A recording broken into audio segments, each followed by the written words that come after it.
Well, Indian team under the new leadership of Virat Kohli might have done reasonably well in both batting and bowling, though it lost 0-2 to Australia in the Border Gavaskar 4 Test series. Kohli, who had bad pitch in earlier overseas series against England and Australia, indeed came back with a bang to score 4 back-to-back centuries and top the batting averages table with 692 runs at an impressive average of 86.4. The other batsmen who impressed with the bat are Murli Vijay with 482 runs from 8 matches at an average of 60.25, followed by Ajinkya Rahane, who got 399 runs from 8 innings at an average of 57. That being the case of Indian batsmen, Indian speedsters failed to take the advantage of the bouncy wickets and give India needed breakthroughs. The bowling spearheaded by Ishant Sharma, Umesh Yadav, Varun Aaron and Bhuvneshwar Kumar were not at all at their best. Only Shami among them proved a bit impressive, picking up 12 wickets from 3 matches he played, along with spinner Ashwin, who topped the Indian bowling table with 15 wickets from 5 innings.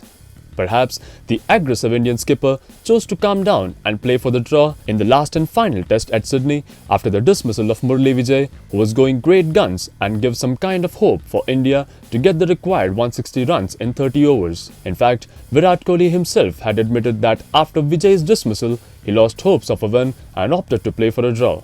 The draw has also come as a face saver. A defeat would have carried its impact even on the ODI Indian team ahead of the next month World Cup in Australia and New Zealand. In fact, India are defending champions of World Cup.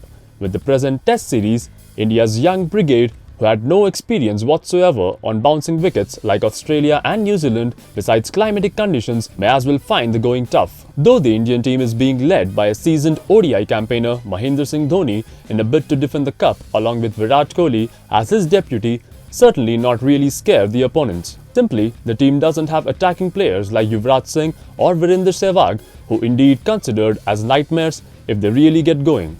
Many questions are being raised against the selectors of Indian World Cup as they surprised everyone with the inclusion of Stuart Binney, ignoring Yuvraj, who was in great form, hitting back-to-back centuries in the ongoing domestic Ranji season playing for Punjab. Sehwag too had shown some grit with batting, scoring a century in another Ranji match playing for Delhi. Another major surprise from Indian selectors was dropping off in-form Murli Vijay in the opener slot. None, including those who wish to come back to the Indian team to defend the World Cup, are not confident after the selectors' pick of 15-member squad. They are apprehensive of India's chances as South Africa, Australia and New Zealand teams are emerging as favourites besides England. Another worrying factor is that India will be opening their World Cup league with their arch rivals Pakistan. If a win will be a morale booster, but a loss will have an adverse effect on the team's further journey in the Group B that India had been with 2 other challengers, South Africa and West Indies. In other words, even in the grouping of the World Cup teams had come on handy for demoralised India after their 0-2 test defeat at the hands of impounding Australian team, who will bound to enjoy to home advantage. So are the New Zealand team, which is brimming with confidence to reach finals either with South Africa or Australia. In that backdrop, one should not be surprised if the Indian one-day squad skipper may even give yet another shock to his fans back home by announcing his retirement from all forms of cricket, as he did in the case of Test retirement last fortnight in Australia. News Desk, Mango News. Mango News chooses to pick 10 best events of 2014, and they are: Cricket confronted tragedy in 2014 with the death of Philip Hughes after the